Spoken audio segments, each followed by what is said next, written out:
Hello दोस्तों, कैसे हो आप सब। दोस्तों, आप जैसे कि जानते हो कि 1 अप्रैल से न्यू फाइनेंशियल ईयर चालू होने वाला है और इस नए फाइनेंशियल ईयर के साथ कुछ ऐसे बदलाव भी होने वाले हैं जो आपकी जेब को ढीली कर सकते हैं।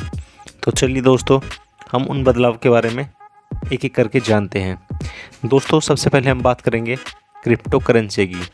गवर्नमेंट की अकॉर्डिंग इस नए रूल्स के अकॉर्डिंग 1 तारीख से क्रिप्टो करेंसी बेचने पर अगर कोई फ़ायदा होता है तो उस पर गवर्नमेंट अब 30% टैक्स लगाएगी और जब भी आप कोई क्रिप्टो एसेट बेचेंगे तब भी गवर्नमेंट उस पर 1% का TDS काटेगी। तो वो लोग जो क्रिप्टो करेंसी के थ्रू मनी अर्न करते हैं उनके लिए ये एक घाटे का सौदा हो सकता है।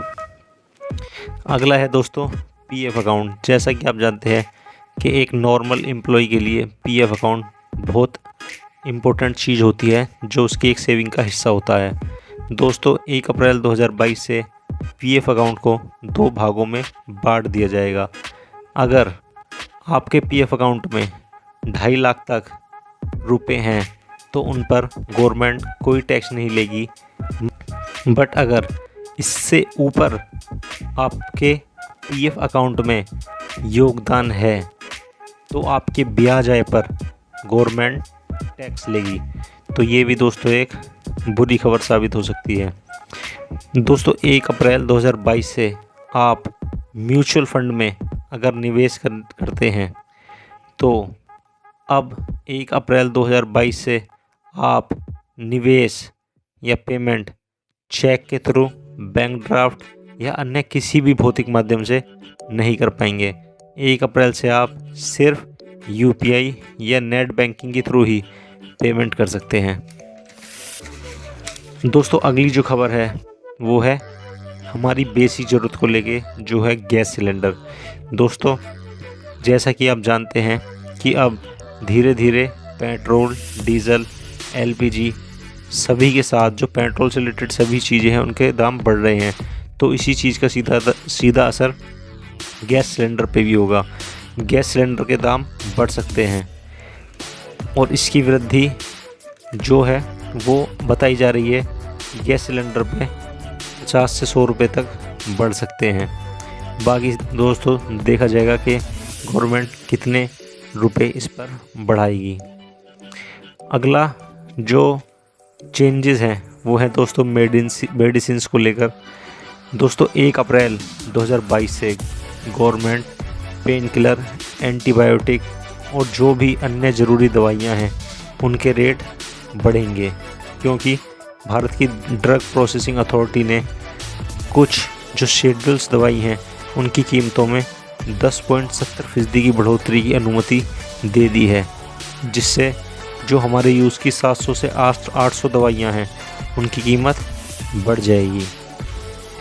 जो अगले चेंजेस हैं दोस्तों 1 अप्रैल 2022 से वो है कि सेंट्रल गवर्नमेंट जो नए होम लोन बायर्स को, जो अपना लाइफ में अपना पहला घर खरीदते थे और उस घर पे जो उन्हें गवर्नमेंट की तरफ से 1.5 लाख रुपए की छूट मिलती थी टैक्स पर, वो अब नहीं मिल पाएगी।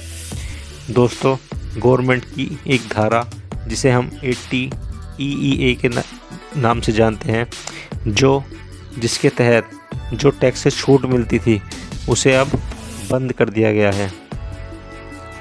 इससे पहले गवर्नमेंट 45 लाख तक का घर खरीदने वालों को होम लोन पर 1.5 लाख का आयकर लाभ देती थी। दोस्तों, जो अगला चेंज है वो है वरिष्ठ नागरिकों के लिए। जो वरिष्ठ नागरिक अपनी किसी प्रमुख बैंकों में FD कराते थे, जैसे कि SBI, ICICI bank, bank of Baroda या HDFC बैंक, उन बैंकों की